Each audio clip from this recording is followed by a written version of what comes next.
Kalau kita baca surat Paulus kepada jemaat di Korintus, di suratnya yang kedua, ada beberapa ayat yang bisa kita renungkan. Di antaranya dari ayat 7 ya sampai ayat 11 dan seterusnya. Tapi saya mau fokus di ayat 7 dan mungkin sebagai tambahan di beberapa ayat setelahnya. Kita lihat ya. 2 Korintus 4 ayat 7, tetapi harta ini kami punyai dalam bejana tanah liat, supaya nyata bahwa kekuatan yang melimpah-limpah itu berasal dari Allah, bukan dari diri kami. Dalam segala hal kami ditindas, namun tidak terjepit. Kami habis akal, namun tidak putus asa. Kami dianiaya, namun tidak ditinggalkan sendirian. Kami dihempaskan, namun tidak binasa. Kami senantiasa membawa kematian Yesus di dalam tubuh kami, supaya kehidupan Yesus juga menjadi nyata di dalam tubuh kami. Sebab kami yang masih hidup ini terus-menerus diserahkan kepada maut karena Yesus, supaya juga hidup Yesus menjadi nyata di dalam tubuh kami yang fana ini. Dulu ada buku yang bagus dan ditulis oleh seorang hamba Tuhan dari dataran Tiongkok, namanya Watchmeni. Banyak sekali buku-buku dia yang bagus. Dia sendiri tidak membangun gereja, dia seorang teacher, pengajar, dan pengajarannya dalam sekali. Salah satu buku yang dia tulis itu judulnya Remuknya Insan Keluarnya Roh. Jadi poin buku itu menceritakan bahwa kalau disimpulkan ya, kita pakai bahasa yang mungkin sering kita gunakan.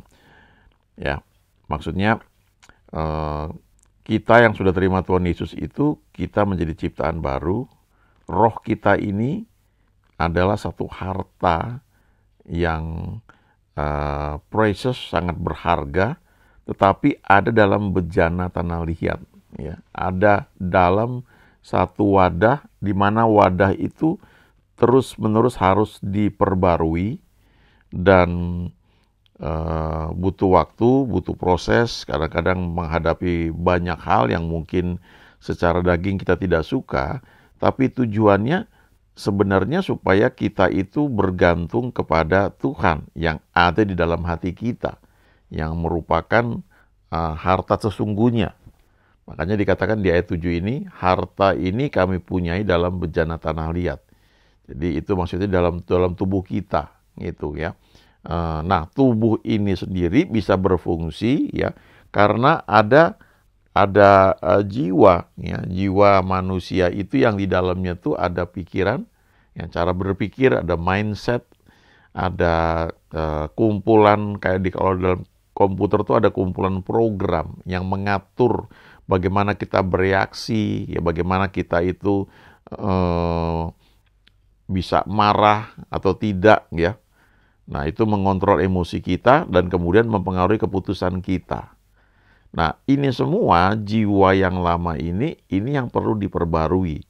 Jadi ada banyak hal yang perlu disingkirkan dalam kehidupan kita ini yang seperti ayat ini katakan itu ada dalam bejana tanah liat, ya. Yang itu ya perlu dibentuk, ya, istilahnya seperti itu. Nah, dalam buku tersebut ya, Watchmeni cerita bagaimana ketika kita menghadapi banyak tekanan, itu sebenarnya salah satu tujuannya supaya kita itu bergantung kepada Tuhan. Kita mulai berubah dari cara berpikir yang lama itu menjadi cara berpikir yang baru, sehingga kita bisa mengizinkan jiwa kita ini menjadi saluran untuk keluarnya manifestasi deposit rohani yang sudah ada dalam roh kita yang lahir baru itu, ya. Di situ ada hikmat, ya, ada divine wisdom, ya, hikmat ilahi, ada banyak janji yang Tuhan berikan itu di dalam roh kita yang sudah lahir baru. Ada Roh Kudus yang memeteraikannya, ya. Tapi untuk dia bermanifestasi keluar, maka jiwa kita itu perlu diperbarui. Ya, saya ulangi ini ya, dari ayat 7 sampai 9. Tetapi harta ini kami punyai dalam bejana tanah liat, supaya nyata bahwa kekuatan yang melimpah-limpah itu berasal dari Allah, bukan dari diri kami. Dalam segala hal kami ditindas, namun tidak terjepit. Kami habis akal, namun tidak putus asa. Kami dianiaya, namun tidak ditinggalkan sendirian. Kami dihempaskan, namun tidak binasa. Coba ya, renungkan berapa banyak di antara kita mengalami banyak seperti tekanan, ya kesulitan, tapi selalu bisa lolos ya. Sebenarnya kita itu sedang mengalami proses untuk semakin bergantung kepada Tuhan. Kalau kita ingat bagaimana Daud waktu dia diurapi, dia itu dikatakan dipilih di antara abang-abangnya, lalu setelah dia urapi dikatakan bahwa sejak saat itu berkuasalah Roh Allah atas Daud. Dan kelihatannya wah luar biasa nih. Ya, main musik, ada pengurapan, roh jahat lahir, lalu diutus perang, ya, menang kemana-mana. Waktu melawan Goliat, ya, spektakuler, dia menang dan dia jadi pemimpin. Tapi setelah itu dia mulai mengalami aniaya, ya, dari Saul, karena Saul takut nanti Daud ini akan jadi raja. Sebenarnya kalau Saul memahami bahwa dia juga cuma alat di tangan Tuhan, maka dia nggak perlu takut. Harusnya seperti itu. Justru dia belajar untuk menciptakan sinergi, ya. Karena kemanapun Daud pergi kan selalu menang, ya. Kan Daud menang, yang untung siapa? Dia juga, karena kan dia rajanya. Tapi karena dia iri, ya, lalu dia berusaha untuk menyingkirkan Daud, ya. Dia berusaha untuk membunuh Daud, itu beberapa kali tercatat di Alkitab, ya. Tapi Daud menghindar terus dan Saul makin ketakutan, ya. Akhirnya dia gunakan semua tentaranya untuk mengejar Daud, itu udah terang-terangan. Nah, pada akhirnya memang apa yang Tuhan rencanakan ya terjadi. Daud juga akhirnya yang menjadi raja, ya. Nah, ada sekian puluh tahun, ya, Saul itu hidup dalam nggak bisa menikmati, ya. Mungkin 40 tahun pemerintahan itu cuma sekitar 2 tahun dia nurut sama Tuhan. Setelah itu karena dia nggak nurut, ya, dia mau bangun kerajaannya sendiri, dia tidak lagi bertanya pada Nabi Samuel, ya. Dia pikir dia menang terus, ya. Kemanapun dia berhasil, kerajaannya kelihatannya hebat. Tapi dia nggak sadar bahwa sebenarnya ada kekuatan Tuhan yang bekerja. Dan salah satunya, kalau nggak dibilang yang utama, itu karena doa dari Samuel. Kalau kita baca, selama hidup Samuel, tangan Tuhan menekan tangan orang Filistin. Dan waktu Samuel sudah nggak ada, ya udah hilang kekuatan Saul itu, nggak ada gitu. Dan akhirnya memang dia mati dan Daud kemudian menjadi raja. Nah, tapi bayangkanlah belasan tahun, ya, Daud itu mengalami tekanan luar biasa, ya. Dia punya janji Tuhan, tapi nampaknya nggak terjadi, ya. Itu semua aniaya itu membuat dia semakin bergantung kepada Tuhan.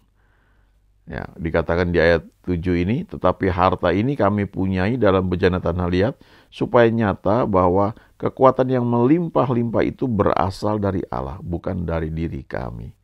Kesadaran itu yang harus semakin kuat. Musa sendiri butuh waktu 40 tahun, ya, untuk diproses, dibentuk, sehingga hilang rasa percaya dirinya, karena sebelumnya dia tuh punya posisi, punya jabatan, pinter, nampaknya disekolahkan di Mesir selama 40 tahun. Akhirnya dia diasingkan dulu sampai umur 80 baru Tuhan panggil dia, ya. Dan pada waktu dipanggil itu dia sudah tidak lagi bisa sepenuhnya percaya kepada hikmat atau kedudukan yang dia punyai, karena dia mau gak mau harus bergantung sama Tuhan, ya. Nah, di pasal ini ada ayat-ayat yang memang kita harus renungkan, ya. Tapi salah satunya ini di ayat 16 ini. 2 Korintus 4 ayat 16, sebab itu kami tidak tawar hati, tetapi meskipun manusia lahiriah kami semakin merosot, namun manusia batiniah kami dibaharui dari sehari ke sehari. Nah, Boy Wasman itu cerita manusia lahiriah itu ya tidak hanya tubuh kita yang di luar ini ya, tetapi juga di situ ada jiwa yang lama ya. Dan waktu kita mengalami banyak hal, kadang-kadang kesulitan seperti harus mendaki gunung batu yang terlalu terjal, itu mau nggak mau kekuatan dari jiwa kita yang lama itu semakin merosot, nggak bisa diandalkan lagi. Sama seperti Musa ketika dia masih di Mesir, perkataan dia penuh kuasa. Ya, dia ngomong orang semua nurut. Ada yang bilang kemungkinan dia tuh jenderal pada masa itu yang hebat di Mesir. Tapi ketika dia membunuh orang Mesir, lalu dia ketakutan, dia lari, akhirnya dia nggak bisa lagi mengandalkan intelektual dia itu, yang dia mungkin banggakan, dia sebagai orang yang hebat, ya. Dan itu nggak bisa dia pakai lagi. Ya. Lalu akhirnya mau nggak mau dia semakin belajar bergantung kepada Tuhan, khususnya setelah Tuhan panggil dia untuk menghadap Firaun. Ya, awalnya dia nggak mau karena dia udah hilang rasa percaya dirinya dia. Mungkin nggak bisa ya. Saya kira saya mau dipakai Tuhan, ternyata itu nggak bisa ya. Nah, itu membuat mau nggak mau dia menjadi orang yang dipaksa bergantung kepada Tuhan. Dan kita baca kehidupan Musa itu hatinya begitu lembut ya. Dan Tuhan yang bela dia ketika abangnya dan kakaknya ngomongin dia, itu Tuhan yang membela. Tapi itu pun ada masa-masa di mana dia juga marah. Walaupun dia hatinya lembut, dia pernah marah juga karena tekanan dari orang-orang Israel yang dia hadapi, sementara dia membela orang Israel di hadapan Tuhan. Jadi dia menjadi pendoa supaya orang Israel itu tidak dimusnahkan Tuhan, tapi sebaliknya bisa terus menjadi bangsa pilihan Tuhan. Nah, itu membuat hati dia tuh menjadi lembut ya, menjadi terus orang yang bergantung kepada Tuhan. Nah, kita perlu belajar bahwa proses itu berlangsung terus seumur hidup kita ya, karena Musa pun yang sudah pengalaman pada akhirnya bisa kepleset ya, karena terledor dengan kata-katanya ketika Tuhan memerintahkan untuk berdiri di depan gunung batu dan berkata kepada gunung batu itu untuk mengeluarkan airnya.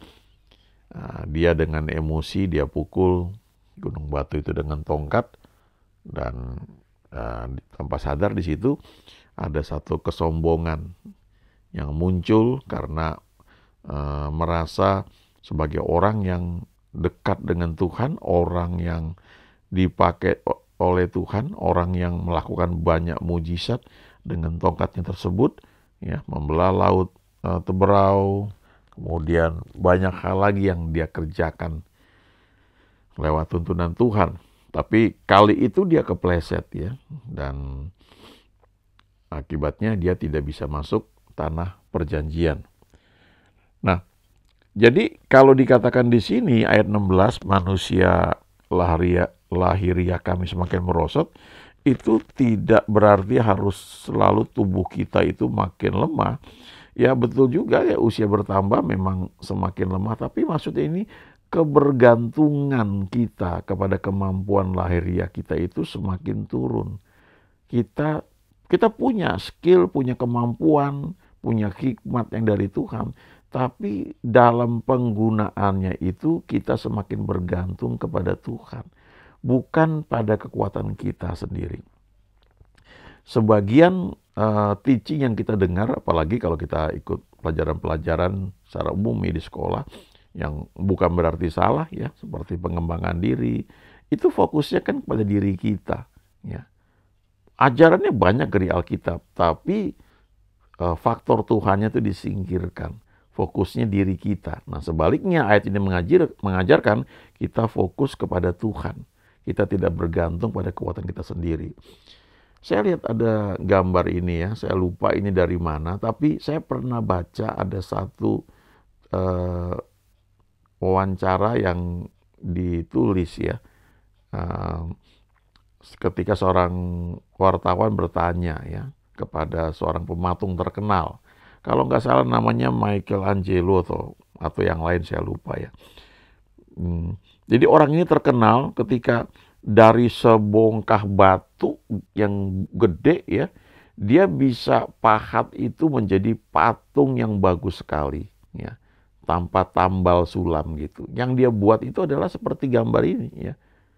Lalu ketika diwawancarai, kamu hebat ya, kamu bisa buat eh, patung ini dari batu ya, yang eh, tinggal kamu buang bagian-bagiannya sehingga kamu ukir jadilah seperti ini. Ya, kalau ada yang pernah ke Petra ya, Petra itu satu kota di perbukitan, di gunung, di lembah-lembah, itu kota itu bisa ada karena diukir ya. Jadi batu yang ada itu ya diukir jadi bentuk rumah, bentuk istana dan sebagainya. Nah, ini kayak begitu juga gitu. Nah, pematung ini bilang begini, sebenarnya patung itu sudah ada dalam batu ini ya. Eh, Banyak orang nggak lihat itu, tapi saya bisa lihat bahwa ada patung yang bagus di dalam batu ini. Nah, pekerjaan saya cuma membuang bagian-bagian yang nggak perlu supaya patung itu bisa muncul keluar. Nah, ini gambarannya kurang lebih seperti itu. Manusia lahiriah kami semakin merosot, manusia batinnya kami diperbarui. Ya, semakin kelihatan eh, Kristus dalam hidup kami itu ketika banyak hal itu dibereskan dalam hidupan kita. Ya, di situ ada kesombongan, keangkuhan, ya, tegar tengkuk, ya, belum lagi dosa karena lidah, yang motivasi yang salah, ya. Semua itu disingkirkan dan seringkali itu lewat proses yang tidak enak kita hadapi. Itu bisa proses dengan suami atau istri kita, dengan anak-anak kita atau orang tua kita, atau dengan atasan kita di pekerjaan, ya, rekan sekerja kita, atau dengan pendeta gembala kita yang menurut kita kok ini kurang rohani dan sebagainya, ya. Banyak hal, tapi kalau kita mau buka mata kita akan melihat bahwa sebenarnya apapun yang kita hadapi itu Tuhan bisa buat itu sebagai satu proses untuk membentuk kita supaya manusia batiniah kita ini, roh kita yang sudah merupakan ciptaan baru, itu bisa semakin bermanifestasi dan menguasai kehidupan kita. Kalau kita baca Roma 8 ya, ayat 1, sekarang tidak ada penghukuman di dalam mereka yang ada dalam Kristus Yesus.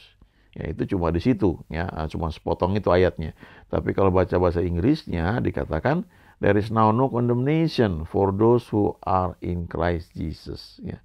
Tidak ada penuduhan, ya, tidak ada dakwaan bagi mereka yang ada di dalam Kristus Yesus.